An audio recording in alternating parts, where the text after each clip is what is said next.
Hello friend, welcome to my YouTube channel the health official.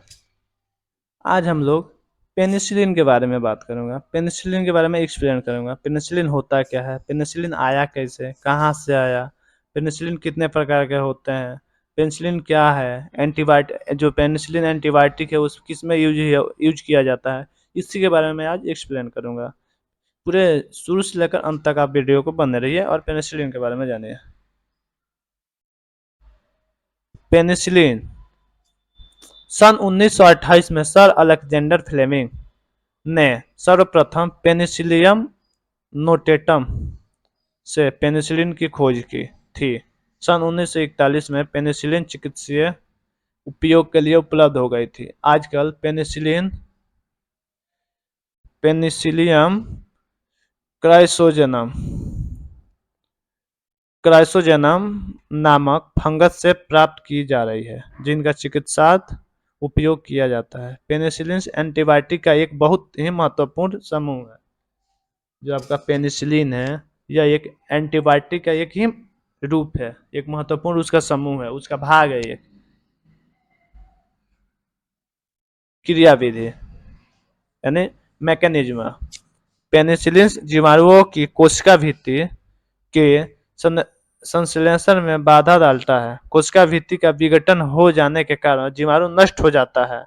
इस प्रकार के penicillin एक जीवाणु नाशक होता है, यानी बैक्टीरियल साइडल होता है ये, जैसे जीवाणु नाशक होता है। जीवाणु की मजबूत कोशिका भित्ति यानी सेल वॉल जीवाणु का अपघटन होने से बचाती है, इसलिए जीवाणु को जीवित रहने के लिए कोशिका भित्ति ही आवश्यक है। जीवाणु की कोशिका भित्ति को मजबूती प्रदान करने वाले घटक यानी कंपोनेंट को पेप्टिडोग्लाइकन ग्लाइकन पेप्टिडोग्लाइकन कहते हैं।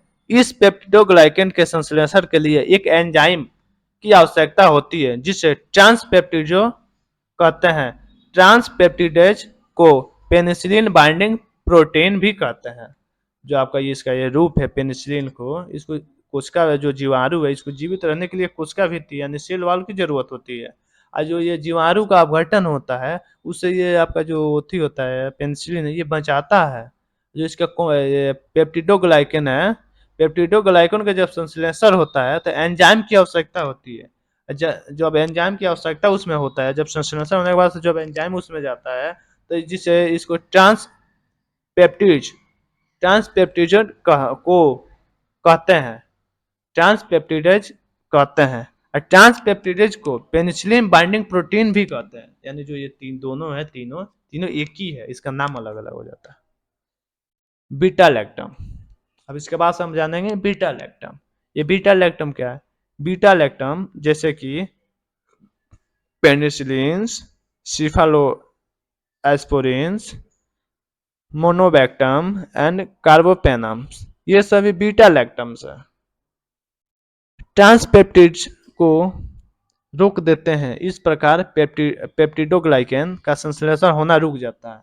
जब आपका पेप्टिडोग्लाइकन का जब उसमें संश्लेषण होता है, जो आपका पेनिसिलिन है, पेनिसिलिन है, मोनोबैक्टम है, कार्बापेनम है, ये सभी जो ये है ये आपका इसका जो ट्रांसपेप्टिड को रोक देता है। इस प्रकार पेप्टिडोग्लाइकन का संश्लेषण होना रुक जाता है, जिससे जीवाणु की कोशिका भित्ति कमजोर रह जाती है और जीवाणु का अपघटन हो जाता है।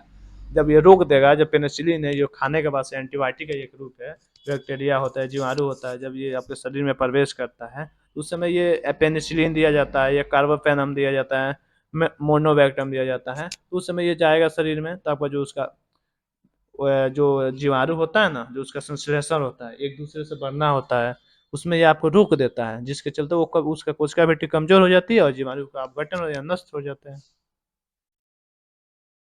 पेनिसिलिन कितने प्रकार का होता है? तो यहाँ पर टाइप ऑफ पेनिसिलिन, पेनिसिलिन कितने प्रकार का होता है? पेनिसिलिन दो प्रकार का होता है। एक प्राकृतिक यानी नेचुरल पेनिसिलिन, एक अर्ध संश्लेषित यानी सेमी सिंथेटिक। जो प्राकृतिक नेचुरल पेनिसिलिन में आपका पेनिसिलिन जी आता है, जैसे कि पेनिसिलिन जी। अर्ध संश्लेषित यानी सेमी सिंथेटिक, किसी प्राकृतिक रूप से उत्पन्न होने वाले पदार्थ का रासायनिक परिवर्तन करके बनाई गई वस्तु अर्ध संश्लेषित कराती है। और मान लीजिए कि आपका ये पेनिसिलिन जी है, अब इसको रासायनिक परिवर्तन यानी मनुष्य के द्वारा जो परिवर्तन किया जा रहा है, उसके बाद से जो बनाया जा रहा है, जो मेडिसिनें बनाई जाती है, उसी को आपका ये सेमी सिंथेटिक कहते हैं। जैसे अर्ध संश्लेषित, आधा पहले से तो आया है, उसमें से हम कुछ लोग मिला देंगे तो उसको अर्ध संश्लेषित कहते हैं। जैसे कि penicillin V, cloxacillin, amoxicillin, ticarcillin, piperacillin, ETC. ऐसे ही होता है, और भी बहुत मेडिसिन है ऐसे बनाया जाता है।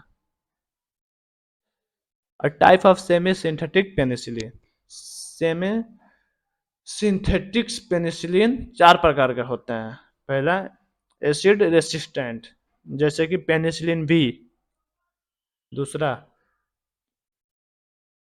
पेनिसिलिनेज पेनिसिलिनेज रेसिस्टेंट, जैसे कि मेथिसिलिन, ऑक्सासिलिन, क्लोक्सासिलिन, इतना होता है।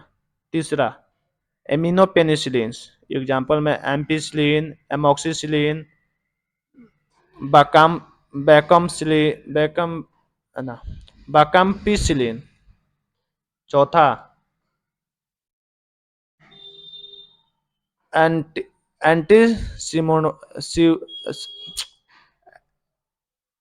एंटीस्यूडोमोनल एंटीस्यूडोमोनल पेनिसिलिन होता है। 4 नंबर एंटीस्यूडोमोनल पेनिसिलिन। जो आपका प्राकृतिक पेनिसिलिन यानी नेचुरल पेनिसिलिन। पहला नंबर पेनिसिलिन जी और benzyl penicillin, crystalline penicillin, procaine penicillin G, benzathine penicillin G, ये सभी नैरो स्पेक्ट्रम एंटीबायोटिक है। यानी narrow spectrum antibiotic, heavy antibiotic है। ये लोग जो भी है ये एंटीबायोटिक है, ये सब हेवी एंटीबायोटिक है। ये ग्राम पॉजिटिव कोकी और बैसिली पर प्रभावशाली हैं। इसके अलावा कुछ ग्राम निगेटिव कोकी पर भी प्रभावशाली है।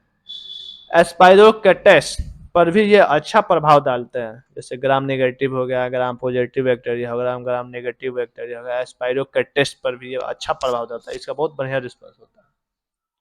जैसे आपका ओटी में जाते हैं, ओटी में अक्सर आपका इसका बहुत अच्छा रिजल्ट दिया जाता है, इसको बहुत बढ़िया से किया जाता है। अब इसके बारे में मैं नेक्स्ट वीडियो में पढ़ूंगा कि प्राकृतिक पेनिसिलिन है, इसके बारे में ये कहाँ कहाँ यूज होता है, इसका डोज क्या होता है। अगले नेक्स्ट वीडियो में पार्ट 2 में देखूंगा। ये पार्ट 1 हुआ, पार्ट 2 में देखूंगा। तब तक के लिए धन्यवाद।